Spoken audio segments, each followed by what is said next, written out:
Este es el espacio que conecta a todas las personas en el campo y la ciudad con el agro. Al Campo de Caracol Radio.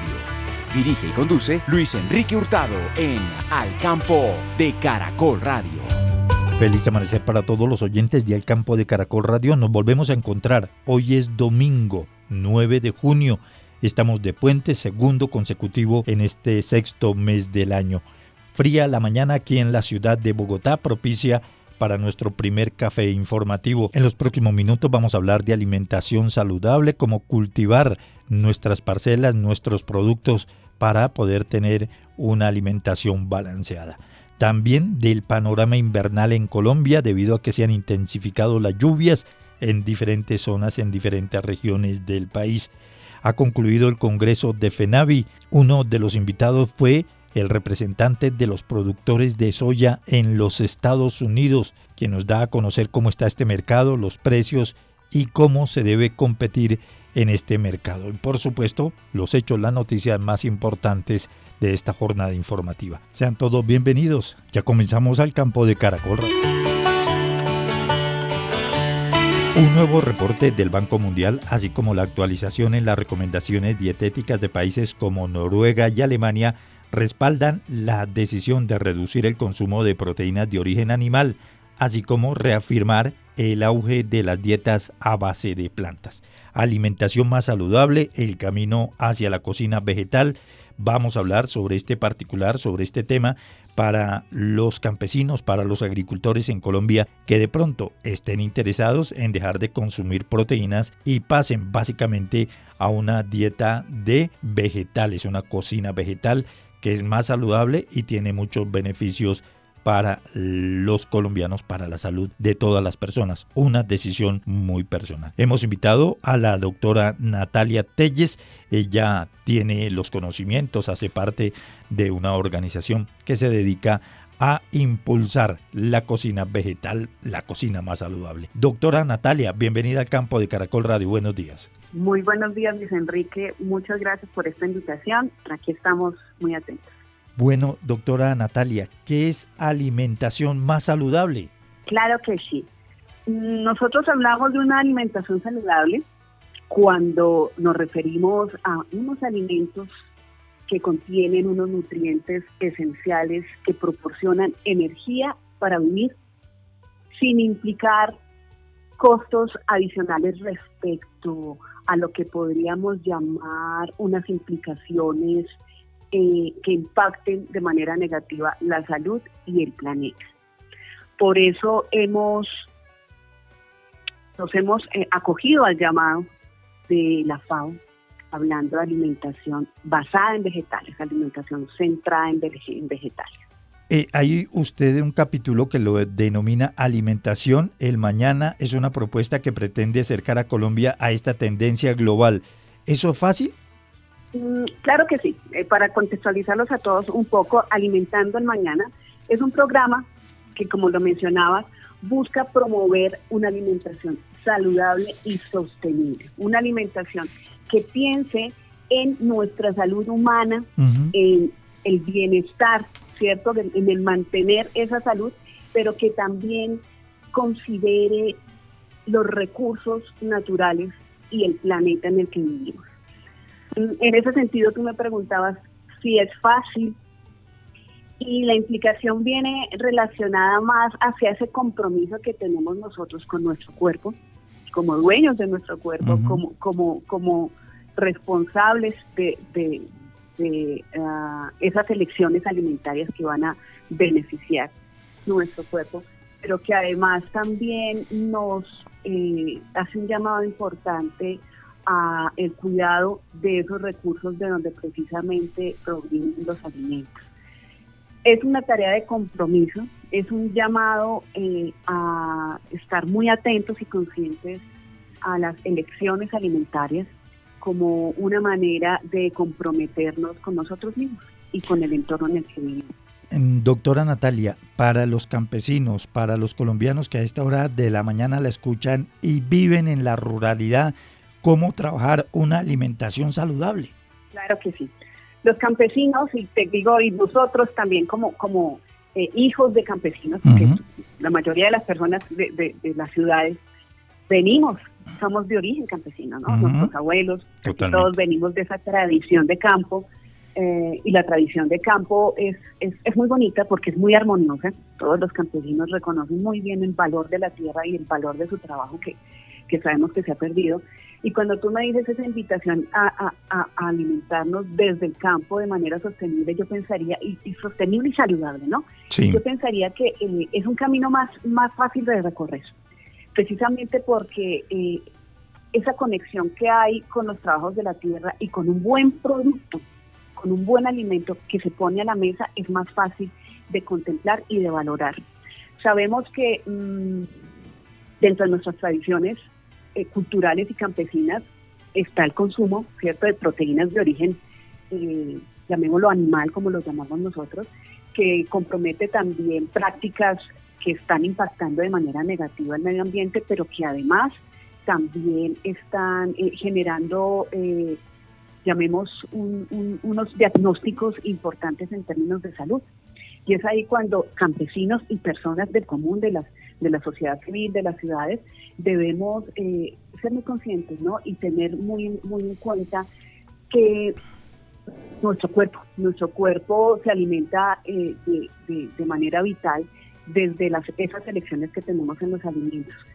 Sabemos también, aunque algunas veces nos hagamos pues los que no escuchamos, sí, que los excesos, específicamente el que nosotros tratamos, que está determinado por el consumo de proteínas de origen animal, está comprometiendo nuestra salud, ¿no? Enfermedades muy mencionadas como el cáncer, situaciones cardiovasculares, la diabetes, tienen un factor común que está relacionado con los hábitos de alimentación y con el consumo excesivo de carne.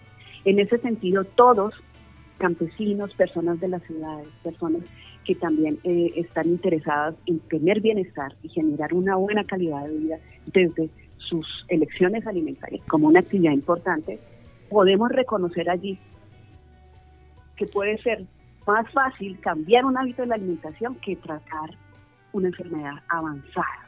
Por eso todos desde el campo saben que unos alimentos bien cosechados, con unas técnicas conscientes, limpias, bajas de químicos, nos pueden alimentar bien y nos pueden traer beneficios, pero que también reconocemos ya también por diagnósticos, por situaciones que suceden en las familias, por las propias situaciones y recomendaciones médicas, que disminuir el consumo de productos de origen animal como las carnes nos va a traer beneficios. Eso es algo que yo les mencionaba y que sé que todos sabemos. Sabemos que las personas con diagnóstico de cáncer, lo primero que les dice y les recomienda a su médico de cabecera es, por favor, reduzca el consumo de carne, 0 embutidos, por ejemplo. Los embutidos son un tema muy complicado, pero que también tiene muchas investigaciones alrededor y sabemos que no son beneficiosos. Es por eso que para todos el llamado es el mismo, ser más conscientes de esas repercusiones, traer, consumir excesivamente la carne, por ejemplo, ¿no? Claro. La carne, y en ese sentido encontrar todos los beneficios que trae aumentar el consumo de verduras, de vegetales. Por eso la alimentación basada y centrada en vegetales nos invita a ese momento de conciencia y a aumentar ese consumo. ¿Qué productos, qué hortalizas debemos tener en nuestras huertas caseras? En nuestras huertas caseras, yo sé que las huertas caseras que pueden tener en el campo son mucho más grandes que las que tenemos nosotros. Sin embargo, cuando tú me mencionabas esa alimentación saludable con vegetales, ¿qué conlleva, qué contiene? Y nosotros hablamos de preparaciones donde utilizamos legumbres, porque la legumbre, como muchos saben, es la proteína de origen vegetal, es la proteína del mundo de los vegetales. En una huerta quizás no podamos tener legumbres, sin embargo yo sé que en el campo las huertas son mucho más grandes, ¿cierto? Y podríamos contemplarlas. También sabemos que vegetales más ligeros, como son los vegetales frescos, que podríamos mencionar unas lechugas, podríamos mencionar unos brócolis, podríamos mencionar a las acelgas, por ejemplo, que son tan ricas también, pueden caber dentro de esta huerta, llamemos que es de la casa, ¿no? Es más casera. Nuestra propuesta viene precisamente enfocada hacia una inclusión de alimentos vegetales, pero que mantiene los costos convencionales, que mantiene unos alimentos de uso con alto nivel nutricional, pero que está integrado por legumbres y granos que todos normalmente conocemos. Ahora, usted sabe que los campesinos se levantan muy temprano, 4 de la mañana, para comenzar o bien a ir a trabajar o a ordeñar. Luego viene todo el proceso del cultivo de diferentes productos y necesitan mucha energía, obviamente por la labor. Eso se puede, por ejemplo, la carne se podría cambiar por qué producto para que le dé la misma energía sin consumirla. Claro que sí. Esos alimentos, como tú dices, la función es proporcionarnos energía para vivir, ¿cierto? Vital, energía vital. Y dentro del reino de los alimentos vegetales tenemos y consideramos las legumbres que nos pueden aportar la misma cantidad de nutrientes y componentes nutricionales que nuestro cuerpo necesita. Es decir, una porción de carne se puede reemplazar fácilmente por una porción de lentejas, haciendo una combinación perfecta en términos nutricionales con el arroz y con un plátano maduro, por ejemplo. Esta es una muy buena combinación que va a suplir sin ningún tipo de repercusión el aporte que puede darnos un trozo de carne. Sí, señora. Ahora, por ejemplo, ¿uno puede consumir más pescado, carnes como, por ejemplo, la de cerdo, carnes blancas, pollo? Nuestra propuesta viene orientada a promover el consumo de vegetales y reducir el consumo de estas proteínas, digamos, derivadas de los animales como las que tú mencionas. Si queremos hacer un reemplazo de carne, pollo o cerdo, que tú también lo mencionas, por una combinación de proteína de origen vegetal, va a ser lo mismo. Es decir, lo que te mencionaba a ti como una combinación de alguna legumbre, como puede ser la lenteja, un arroz y un plátano maduro, puede suplir muy bien, está muy bien, digamos, llamémoslo que reemplaza muy bien un pedazo de carne, que podría ser de carne de vaca, un trozo de pescado o un pedazo de carne de cerdo, de origen de cerdo. También es importante mencionarte que los sistemas productivos extensivos están generando un impacto importante en el planeta. Por eso también nuestra propuesta de Alimentando el Mañana se basa en la promoción de una alimentación saludable y sostenible.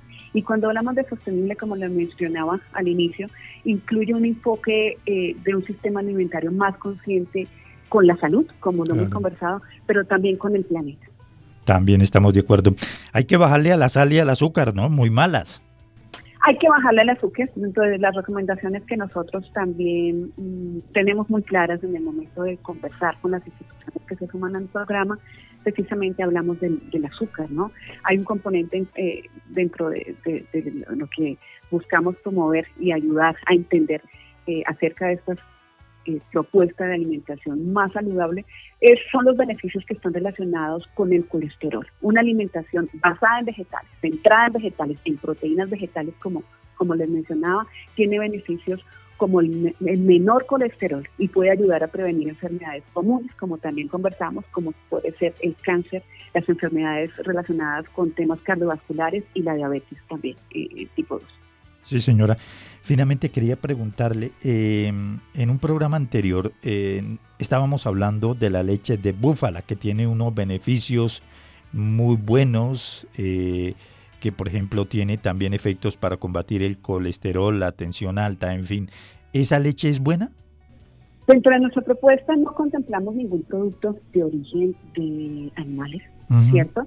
Y cuando nos referimos a las leches y promovemos como opción las leches vegetales, hablamos también de enfermedades que están ligadas a la intolerancia de la lactosa, ¿no? La mayoría de las personas del mundo son intolerantes a la lactosa, un 65% de las personas del mundo. Esas son, digamos, una situación importante que nos hace un llamado a pensarnos qué tipo de leche decidimos tomar. Pues doctora Natalia, muy amable, gracias. Aquí está una alternativa diferente para los campesinos, para los colombianos que quieran dar ese paso de consumir carnes a consumir vegetales y otros productos que son buenos para la salud. Es una decisión que cada uno de los oyentes debe tomar a conciencia. Doctora Natalia, gracias. Muchas gracias a ti, Luis Enrique. Que estés muy bien. Muchas gracias. El agro es noticia en Al Campo.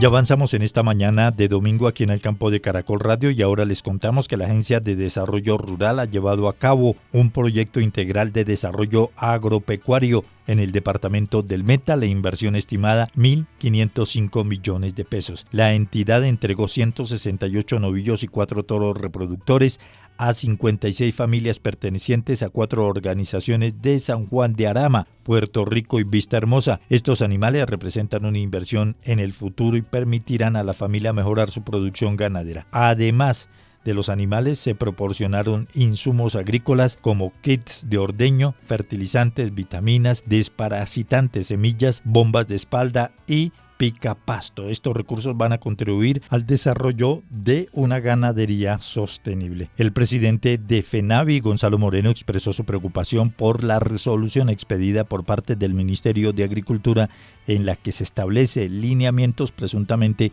para el manejo de los recursos de los diferentes fondos parafiscales del agro en Colombia.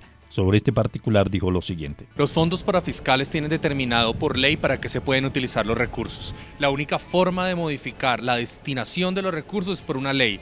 Cualquier decreto, resolución es abiertamente ilegal. Asimismo, los funcionarios de los fondos parafiscales, de los consejos directivos, juntas directivas de los fondos, si llegasen a aceptar un destino diferente de los recursos, tendrían responsabilidad penal ante la Contraloría y responsabilidad también penal por prevaricato. Doctor Gonzalo, ¿esos recursos son de los productores o hay dineros públicos? Mire, eso es una muy buena pregunta. Los destinos, la naturaleza es pública con destinación específica, por eso se llaman parafiscales. Es una figura que fue copiada de Estados Unidos y de Europa. Existe en otros países. Los recursos por ley son recogidos por los productores, en nuestro caso los avicultores. El hecho generador es el nacimiento de las aves y solo se puede utilizar por ley para 5 cosas específicas: desarrollo de mercados, temas sanitarios, desarrollos económicos, desde el punto de vista de estudios económicos y en temas de sostenibilidad. No se puede modificar más allá del uso de esos recursos. O sea, si la ministra quiere hacer alguna modificación, tiene que presentar una ley al Congreso.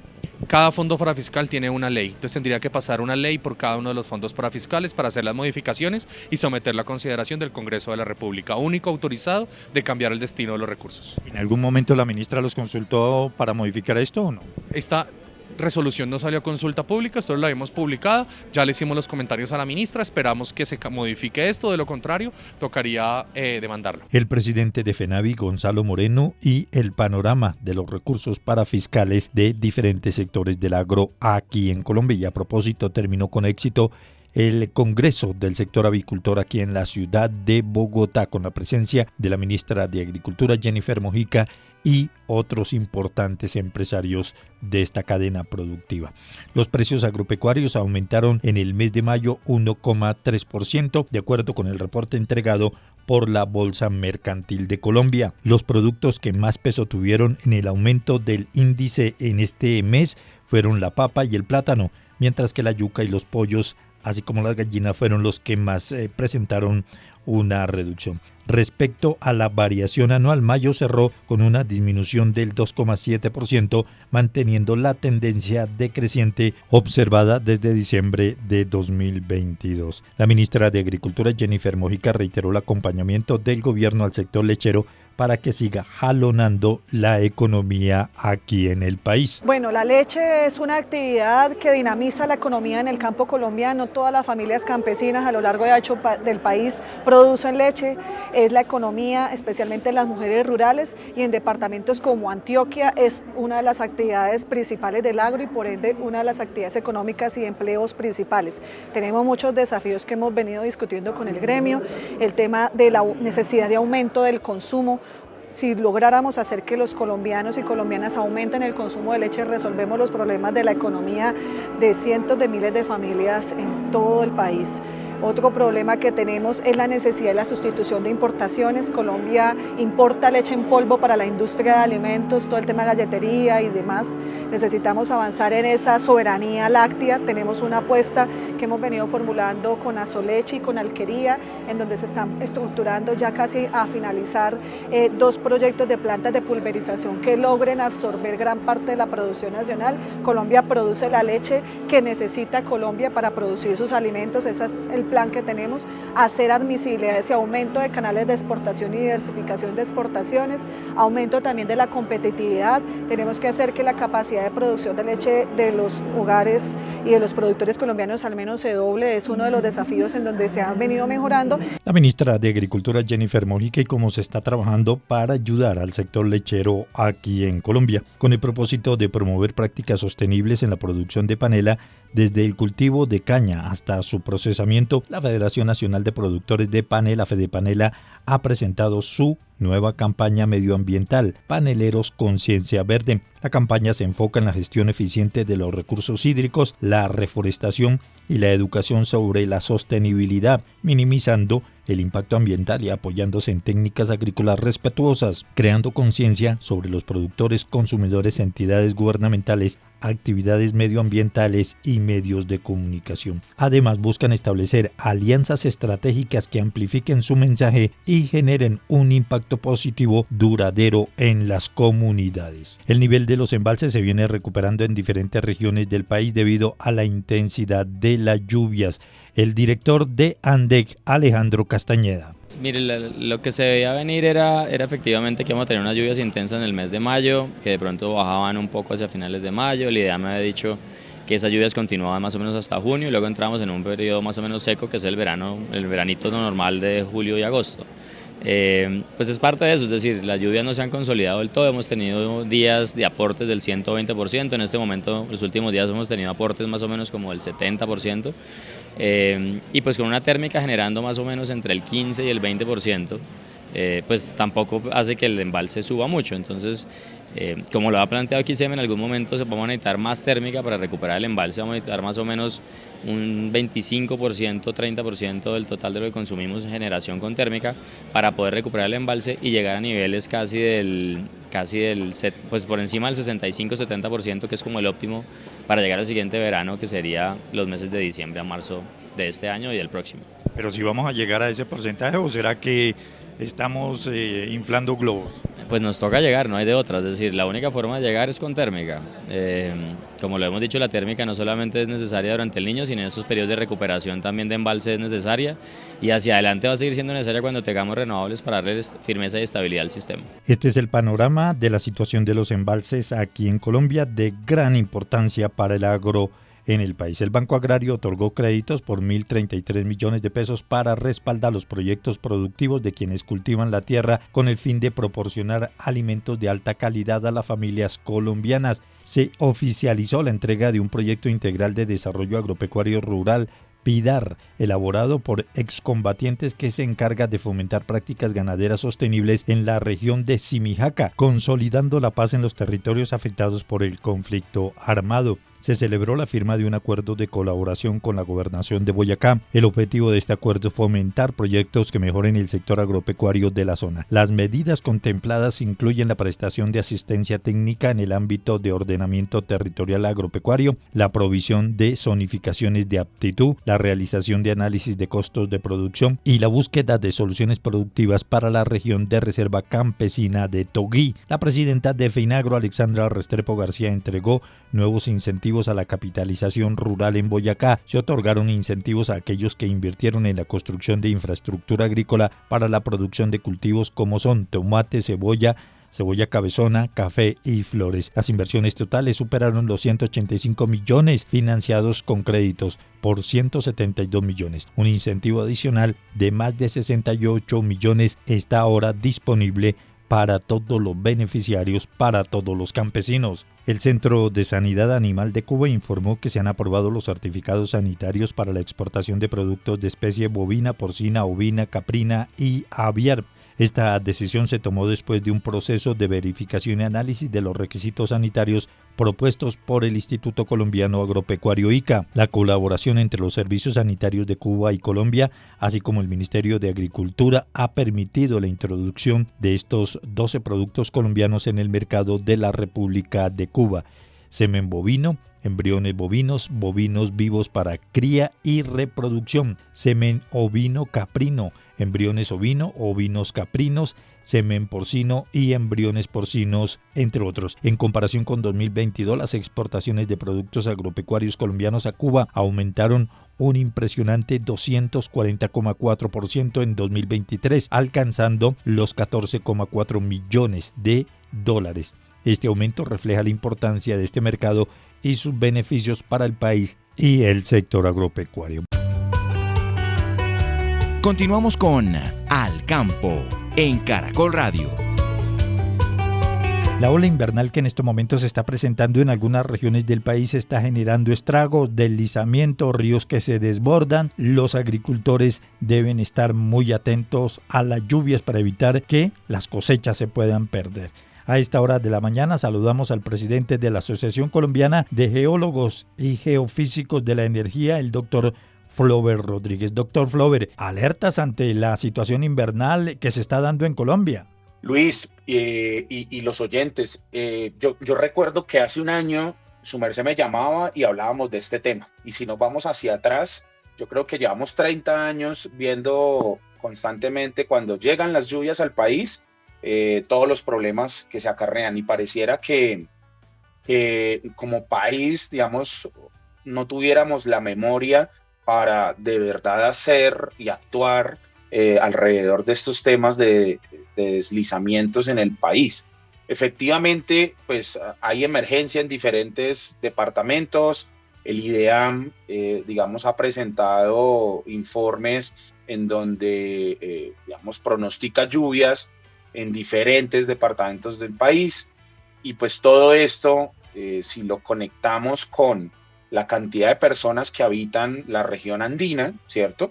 Alrededor del 80% de los habitantes de Colombia estamos ubicados en la región andina, Cundinamarca, Boyacá, Antioquia, entre otros departamentos, y esa región andina, según el Servicio Geológico Colombiano, que es la institución del gobierno que se encarga de hacer, digamos, toda la investigación geológica, pero además el monitoreo de las amenazas de origen geológico que puedan ocurrir, incluyendo los movimientos en masa, pues nos dice que especialmente esta región está expuesta a fenómenos o a características de movimientos en masa que la ponen en amenaza alta o muy alta por movimientos en masa. Y si uno mira el registro de movimientos en masa, pues la mayor cantidad de estos se concentra en los departamentos de Antioquia, Cundinamarca, Nariño, Tolima y Boyacá, entre algunos otros. Con este panorama y eso que aún no ha llegado el fenómeno de la Niña, ¿cuál sería el mensaje? ¿Cuál sería ese llamado a los agricultores y a los colombianos que viven en la ruralidad? Yo creo nuevamente que el mensaje es pasar al hecho. Tenemos mucha información, hemos venido comprendiendo de manera detallada cómo funcionan estos fenómenos, cómo se originan, cómo se detonan, digamos, los movimientos en masa.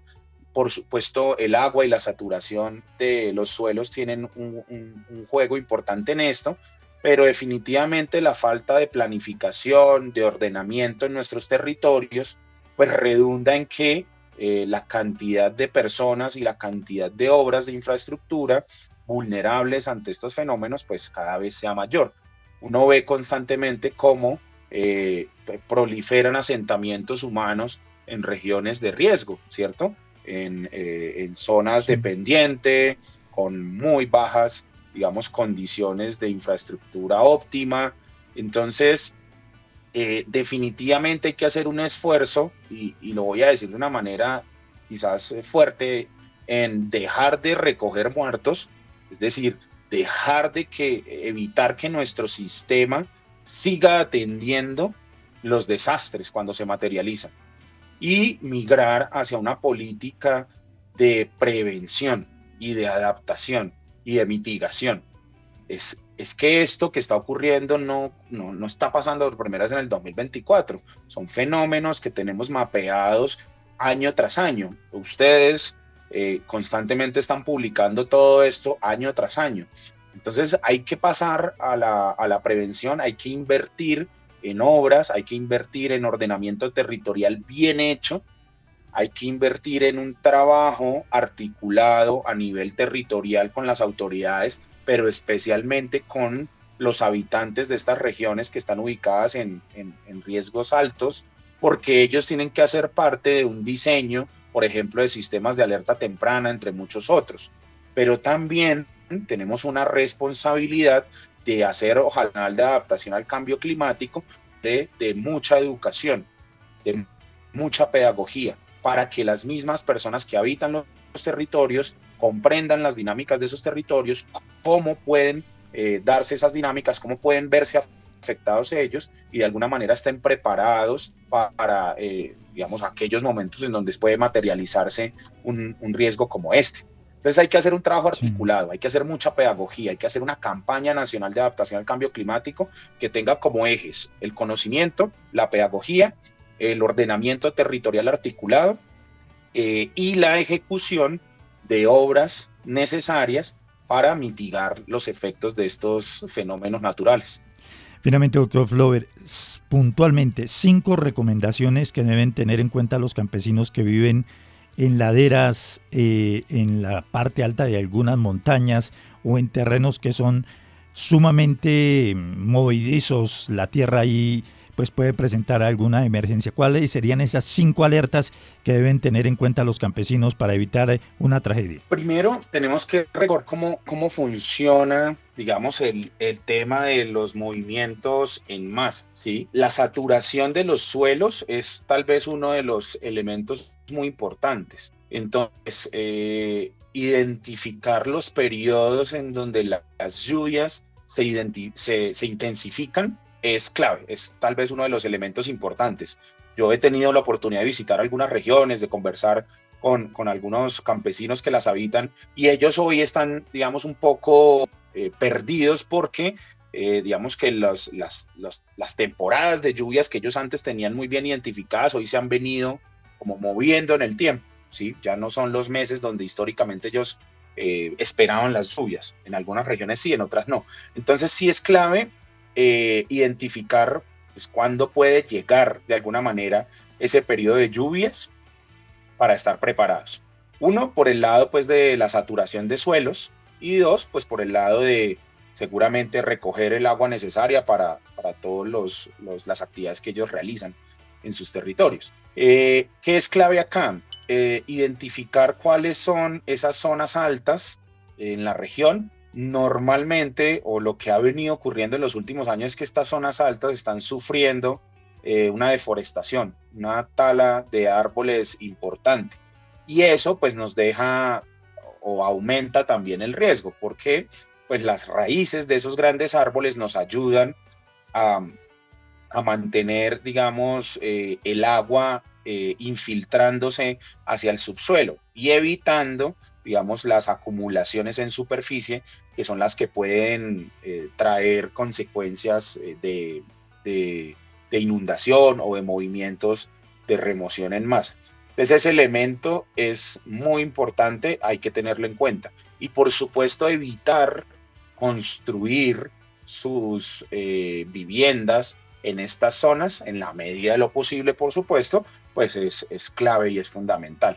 De reconocer estas características montañosas, donde pueden ocurrir episodios de lluvias intensas o prolongadas, y evitar, digamos, la construcción de sus viviendas en estos lugares o más abajo, donde, digamos, podría terminar el material que se desprenda, es fundamental.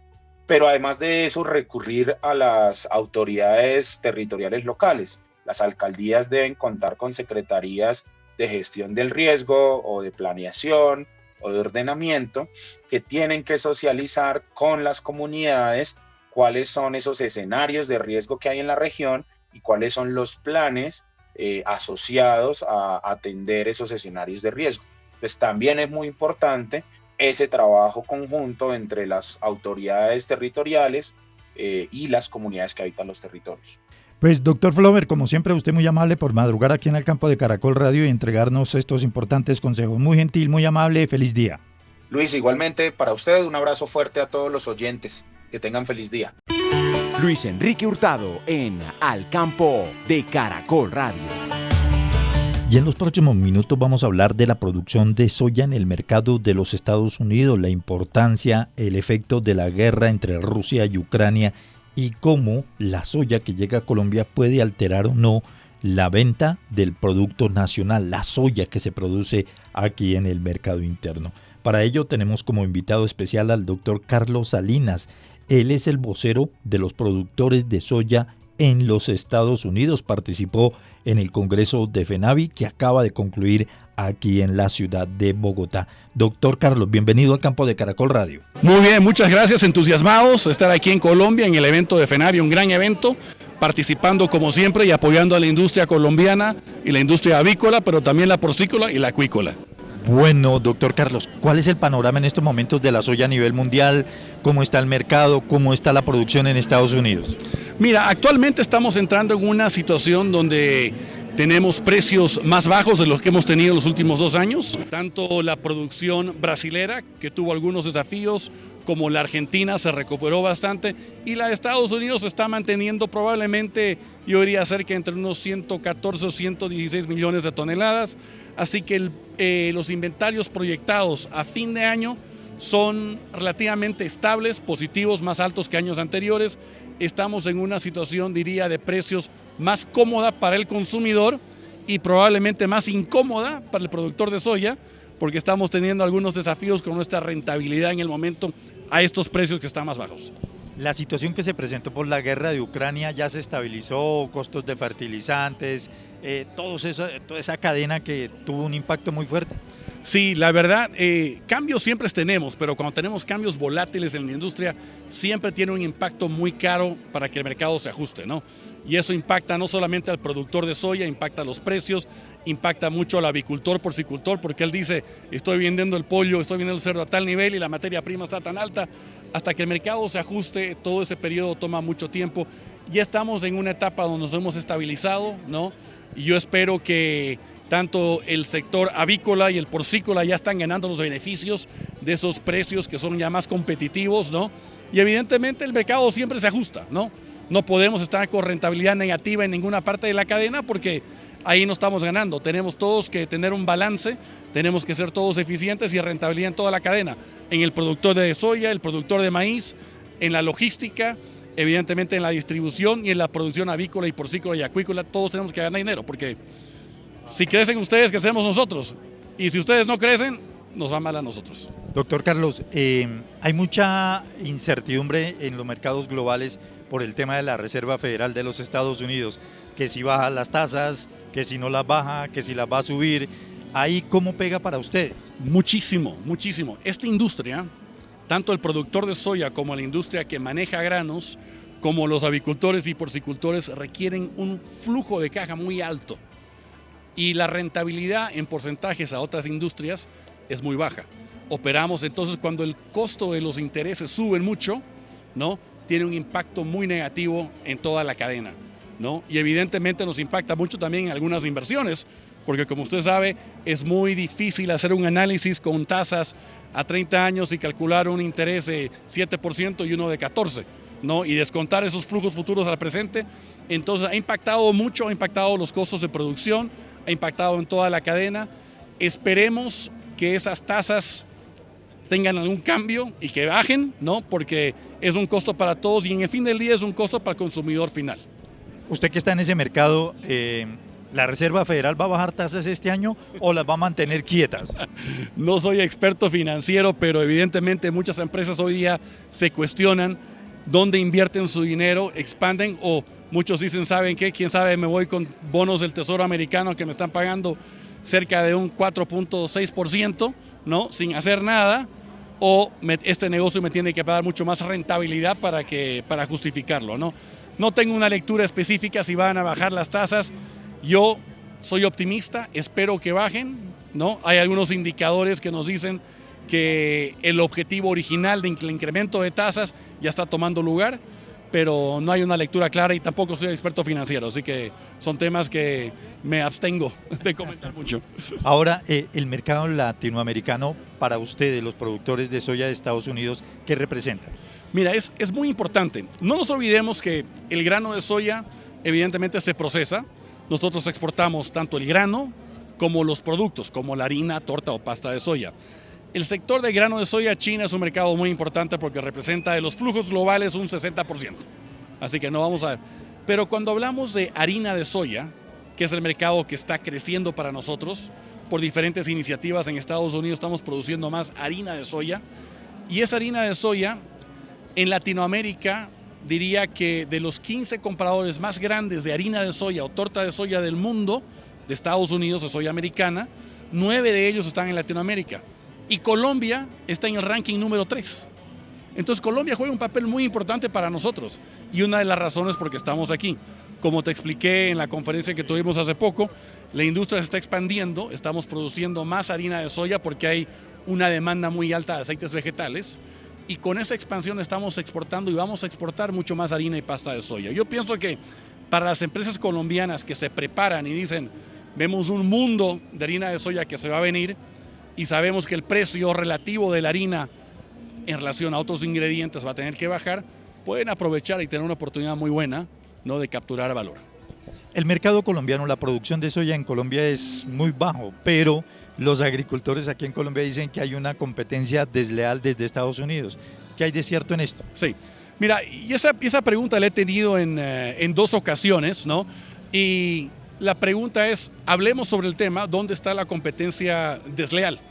Porque nuestros productores nos afirman que no hay ningún subsidio que ellos reciben, ¿no?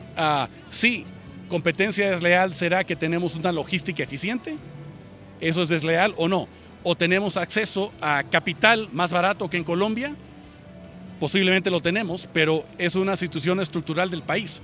No es que el gobierno está particularmente subsidiando, ¿no? Sí, tenemos una logística muy eficiente, tenemos producción muy eficiente, tenemos tecnología de punta, ¿no? Pero no creo que podemos juzgar eso como una competencia desleal. Es simplemente la adopción de tecnología, ¿no? Entonces, creo que es una buena pregunta, es válida, hay que analizarla y decir, bueno, si hay una competencia desleal, a mí me encantaría analizarle más detalle y ver dónde está. ¿Subsidios no entregan en Estados Unidos? No, señor, no, señor. El único argumento que puede existir para un subsidio, que lo aplica a muchos países como México, Panamá, tienen un subsidio al seguro agrícola en caso de algún desastre económico que es cofinanciado por el gobierno. Sí se argumentaría que hubiera algún subsidio de esa manera, ¿no? Pero en realidad es mercado abierto, como Estados Unidos siempre lo ha hecho, y también creemos que, mira, nosotros pensamos que el mercado libre, ¿no?, fluido del comercio bilateral es positivo, porque tanto nuestros productores son muy eficientes en la producción de soya, pero no producimos café eficientemente, ¿no? No producimos tilapia fresca y no producimos flores eficientemente.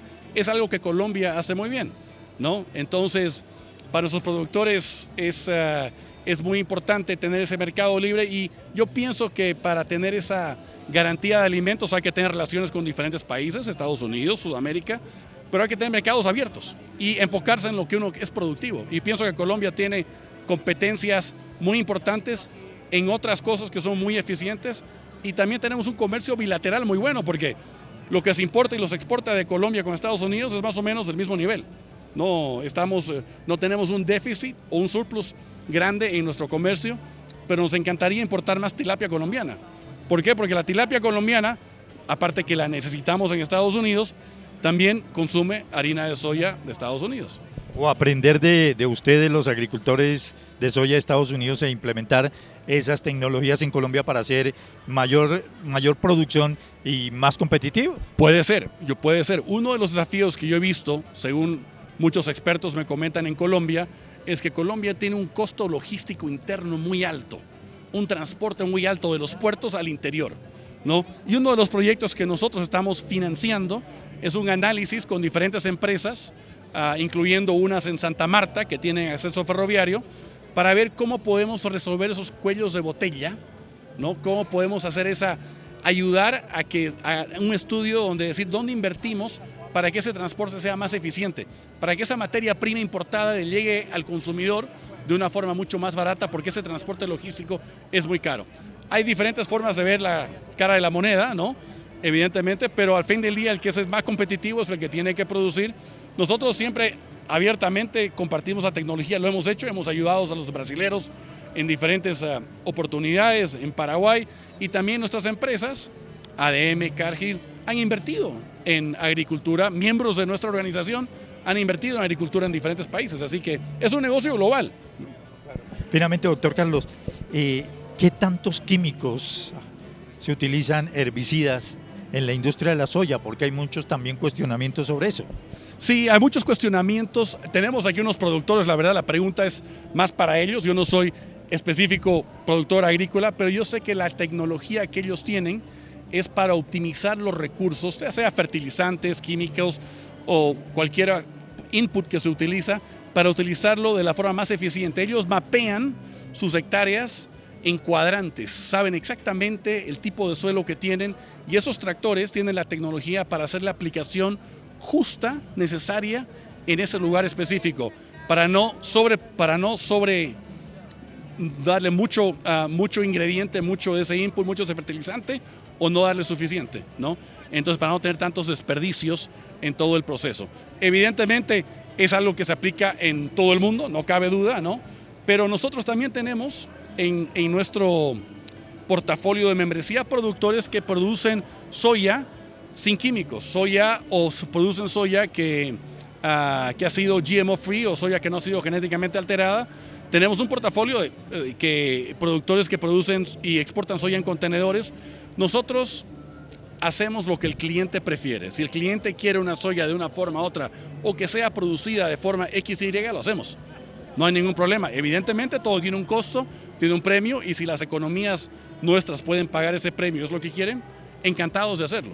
Simplemente que hay que hacerlo con anticipación.